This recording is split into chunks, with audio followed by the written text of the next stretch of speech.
Okay. முதல் ராசி முடிஞ்சது. அடுத்ததாக பார்க்கும்போது ரிஷபம், அதை பத்தி சொன்னீங்க. ரிஷப ராசிக்கு பார்த்தோம்னா கடந்த காலங்கள் அப்படின்னும் போது சனி பகவான் 10ல சஞ்சரிக்கிறார். ஜென்மத்திலேயே குரு பகவானின் சஞ்சாரம், ராகு கேதுவின் சஞ்சாரம் போகும்போது 5ஆம் இடத்துல கேது, 11ஆம் இடத்துல ராகு. அதனால கடந்த காலங்கள் அந்த அளவுக்கு சாதகம் இல்லாத காலம். ஒரு பொருளாதார நிலை ஓரளவுக்கு நல்லா இருந்தாலும் மென்டல் டென்ஷன் ஜாஸ்தியா இருக்கும். எந்த விஷயத்திலும் முடிவெடுக்க முடியாம திணறக்கூடிய நிலை, எடுக்கும் முயற்சிகள தடைகள், தாமதங்கள், மனக்குழப்பம். தொழில பார்த்தீங்கன்னா 10ஆம் இடத்துல சனி இருக்கிறதுனால தொழில ஒரு முன்னேற்றம் இல்லாத நிலை. என்ன விஷயம் பண்ணிட்டு இருந்தாங்களோ அதுக்குள்ளே சின்ன சின்ன பிரச்சனைகள் வர்றது, ஒரு பெரிய மாற்றங்களும் முன்னேற்றங்களும் இல்லாம கொஞ்சம் கஷ்டப்படுறது, இந்த மாதிரியான சூழல்லாம் கடந்த காலங்கள்ல ரிஷபராசியில் இருக்கிறது. இந்த வருடம் 2021 ஒரு அற்புதமான வருடமாக அவங்களுக்கு அமைய போகுது.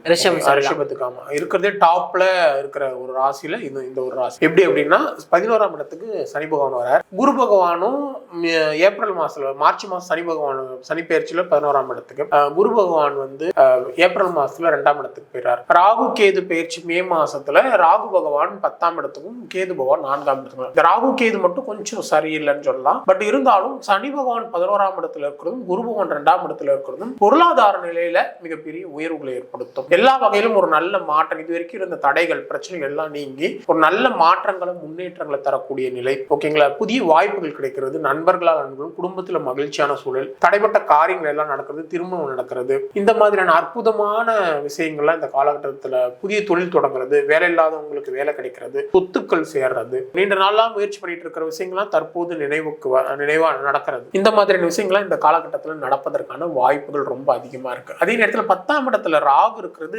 தொழில கண்டிப்பா ஒரு முன்னேற்றத்தை கொடுத்துரும். அதனால 10ஆம் இடத்துல ராகு இருக்கிறது நல்லதுதான். 4ஆம் இடத்துல இருக்கிற கேது மட்டும் தாயோட உடல்நிலையில பாதிப்பு, தாயுடன் கருத்து வேறுபாடுகள் வர்றது, அதே நேரத்தில் வீடு வாகனம் சொத்து தொடர்பான செலவினங்கள் வர்றது, அதுல சின்ன சின்ன பிரச்சனைகள், டாக்குமெண்ட் பிரச்சனை வர்றது, இந்த மாதிரியான விஷயங்கள் நடக்குது. உறவுகளால சின்ன சின்ன மனக்கசப்புகள் வர்றது, வாகன பயணங்கள்ல சின்ன சின்ன விபத்துக்கள் நடக்கிறது, இந்த மாதிரியான விஷயங்களை தரமித்தால் அது பெரிய அளவு பாதிப்பு ஏற்படுத்த போறதில்லை.